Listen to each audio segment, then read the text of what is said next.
Welcome to the Kingdom Hairstylist podcast. This is your host, Billie Jean.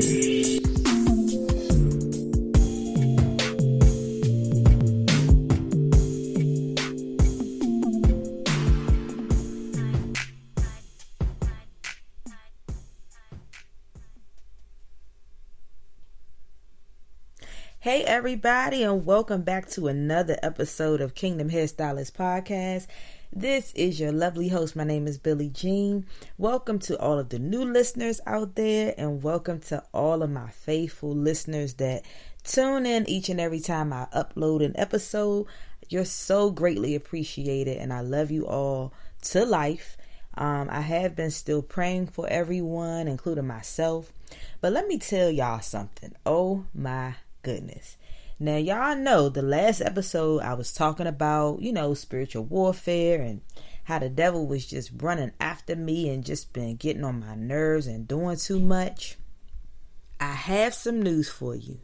He is still at it. I mean, literally like up to no good. So that has not changed since the last episode. But guess what has changed? The way that I approach it has changed.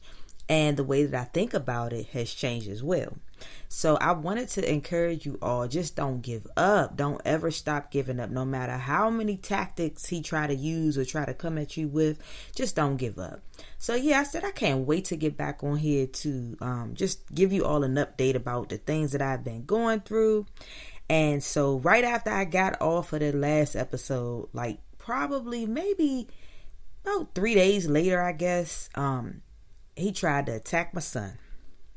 So, it's the season where, we're getting sick sometimes because we are, the change of weather, sinuses, allergies, all those things that will make you get sick.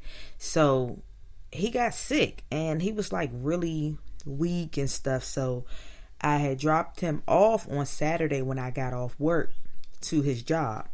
And when I dropped him off, he was feeling really weak and really sick and just not feeling like himself. And when I took him into the job, it was just like he couldn't walk, he couldn't stand up or anything like that. So I took him back home, and then I had to go and do these 2 shows that I had with the band. Yes, I'm still in the band. So I went to go do the 2 shows, and then when I came home, of course I always open up his door just to kind of check on him, and he was asleep. So I said, okay, well, he probably just needed some rest. Because sometimes when you work a lot, your body will shut down. Your body will tell you exactly when you need to get some rest. Because I had the same thing happen to me not too long ago. So, fast forward a little bit, Sunday rolls around. He is still very much asleep, like all day. So as a mom, you know your child, when something's not right. So I kept my eye on him, kept going in the room to check on him. And anytime my son don't want to eat, I know it's a problem because he loves food. So I go in there on Sunday. I tell him, I'm getting ready to get breakfast. I ordered us some breakfast from the carry out. I went and got it. He didn't eat it. He put it in the refrigerator. And then for lunch, he never got up. He slept the whole entire day. Sunday night, it was dinner time. He didn't want to eat. So I said, I think he getting real sick. I'm going to have to see if he wants to go to the hospital.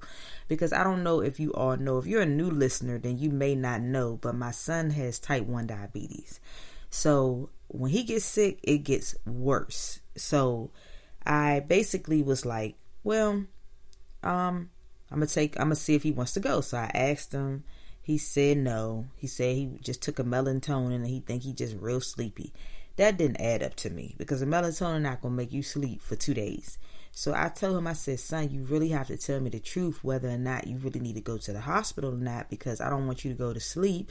And then, we wake up in the middle of the night and we got to go. So yeah, basically we ended up at the hospital. And because he's 18, getting ready to be 19, I didn't know whether or not he was still supposed to go to children's hospital because I'm not used to this adult age day. I'm only used to my kid, so just watching him grow up has been another whole topic. But yeah, so I called children's and asked them and they said, yeah, he's supposed to come here. They can come until they're 22. So I'm like, okay, great. So we get to the hospital, and because he was already sick, it triggered him to go into DKA, which is diabetes ketoacidosis. And that's like when the carbs and every kind of sugar and stuff that our body, normal bodies that don't have diabetes, just breaks down with the insulin that our body produces. His body don't produce insulin, so he wasn't able to break down any of the carbs or sugars that he ate.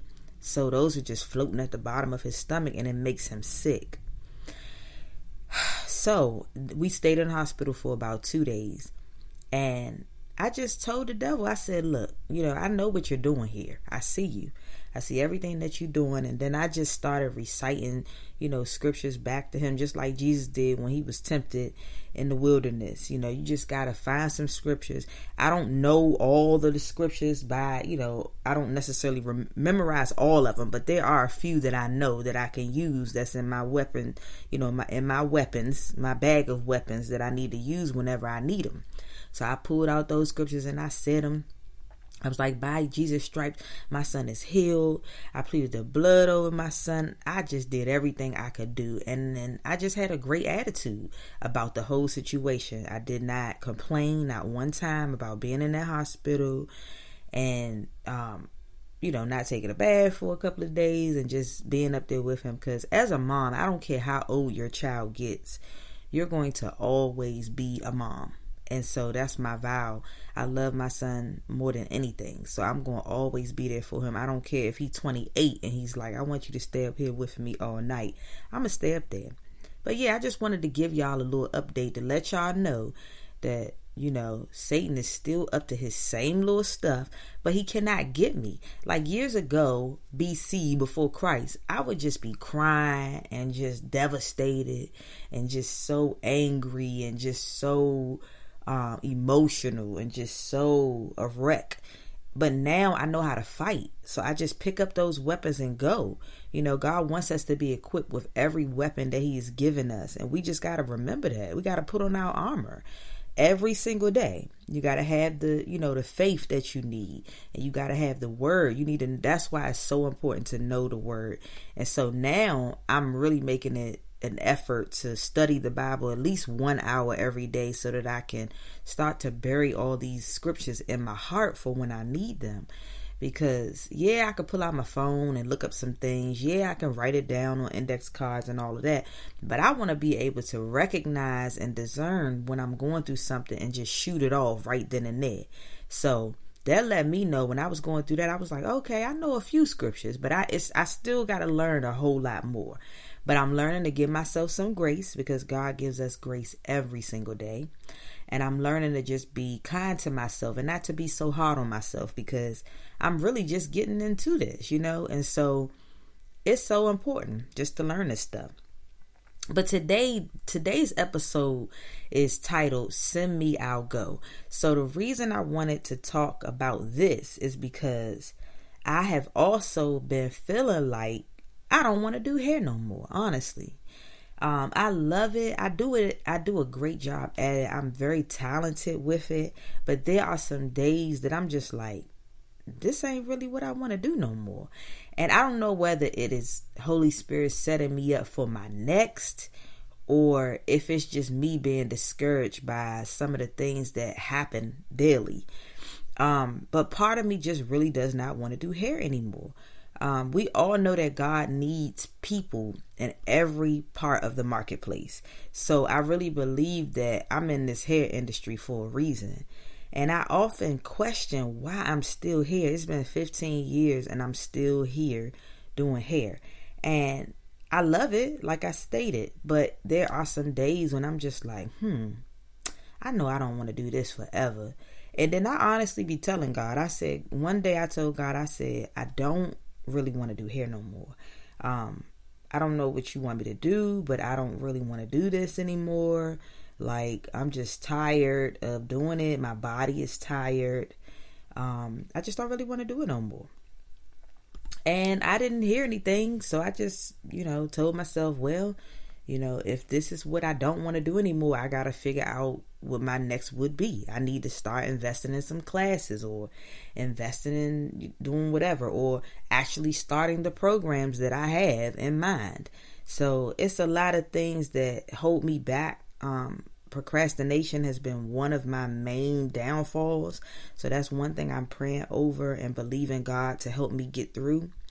But one of the main reasons why I feel like I don't want to do hair no more is because the whole time I've been doing hair, the whole 15 years, probably out of 15 years, maybe 2.5 years, I wore the proper shoes. So my knees are really bad, and I go get a massage. I would say once a month, but I would be lying. I started off doing once a month, but now it's a little bit more like once every 3 months or so.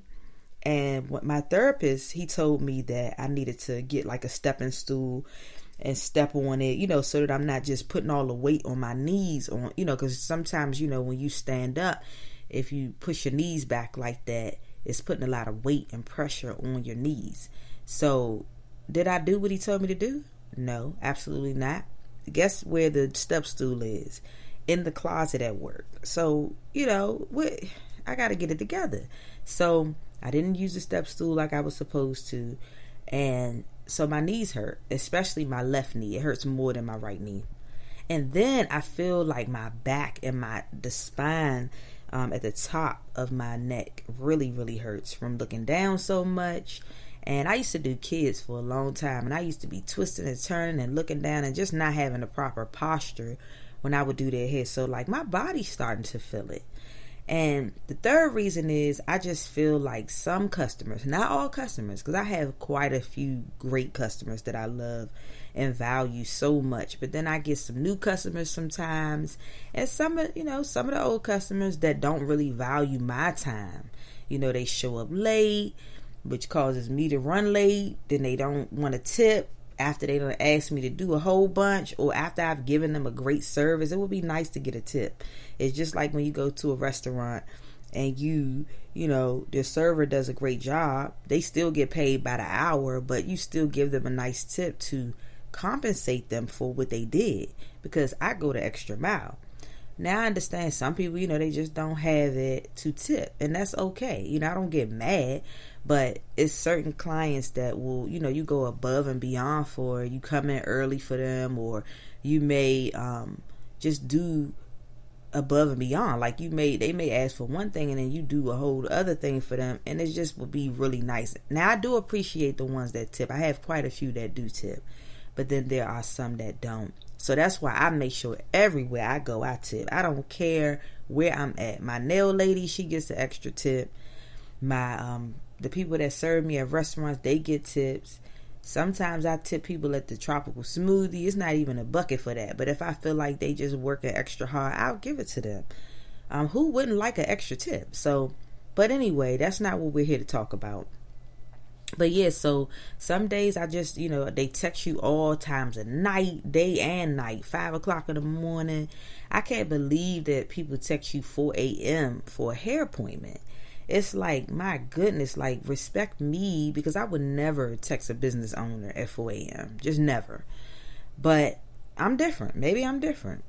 But one thing I do desire, and the one thing I love the most about the hair industry is mentoring other people. So I had started a mentoring program a couple of years ago, and then of course I didn't really, move forward with the mentoring program because I felt like I didn't know how to really run the program in a way that would be very efficient for the student. And I still had a whole lot of things I needed to do on my end as far as running my business. I was still trying to grow my business again for like the third time. And now that I am where I need to be, now I feel like I have the time to actually do it. And then part of it was fear. I'm not going to lie. Some of it was like, well, what if nobody shows up? What if nobody signs up? And then I started mentoring just a small amount of people, and I just been seeing good results, and I just been loving that. So of course you all know, if you don't know, if you're a new listener, then you don't know, but I used to be an instructor for a few years. So I love teaching, and I think that the one thing I get so excited about is when somebody I'm mentoring masters what it is that they love. Or sometimes when I'm mentoring, when I teach them something they had no idea about, and they get so excited about it. That makes me so excited. So I don't know, what's my next. I have no idea, but I just know I keep getting